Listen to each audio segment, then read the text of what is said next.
There's two events.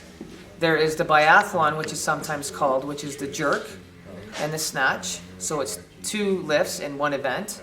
And then there's the long cycle. So the long cycle for men are 2 kettlebells. It's 10 minutes long. The bells never touch the floor. It's basically a clean and a jerk. So it's 2 lifts in one. For women, it's 1 arm. So it's 5 minutes left arm, 5 minutes right arm, or whatever arm you want to choose starting with. So it's as many reps, many long cycle reps in 5 minutes. So you switch hands and then you continue. It's for a total of 10 minutes. That's the long cycle. The biathlon, which is also the snatch and the jerk. So what it is the jerk event first. For men, it's doubles. For women, it's 1 arm. So basically, all you're doing is jerking the bell. Jerking as many times as you can. For men, 10 minutes. So it's because it's doubles. And for women, it's 1 arm, 5 minutes each arm. A minimum of 30 minutes must pass between the next event, which is the snatch event. It's always single arm, it's not double arm. So 5 minutes of snatches each arm. So at the 5 minute mark, you switch hands. There's only 1 hand switch, and it's always at the 5 minute mark.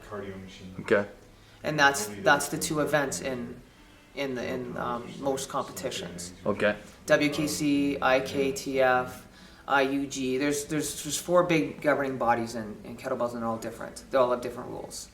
Or events. For women, it's mostly the different events for women. The WKC is the broadest. It has long cycle and the biathlon for women. Most of the other federations only have snatch for women. So that's the advantages of the 2. And now what about the actual rule? I know it's a little bit... Every federation's rules. The biggest rules is for the long cycle, because it is two lifts in the one, to count 1 rep. It's the clean. So taking the bell from the bottom position in a swing position to a clean to the rack position, and then jerking it overhead. The biggest rule for that is the double dip and the fixation rule. The double dip is the 2 lifts to jerk the bell up. So there's 2 knee bends, and then to have the bell fixated at the top for a second.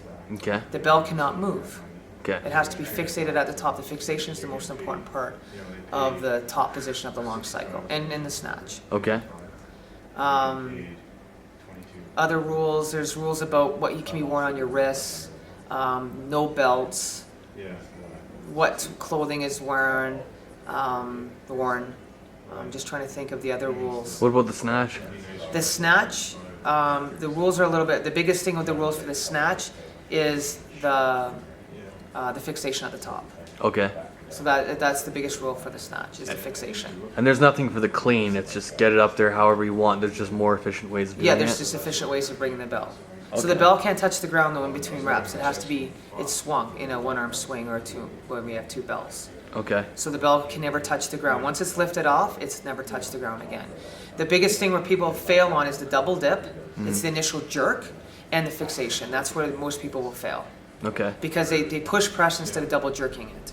The knees lock, the hips forward, dipping it down once, then getting up and underneath the bell, the elbow locking out before the knees. That's what they're looking for in the jerk and the fixation at the top. That the bell does not move once it's at the top position.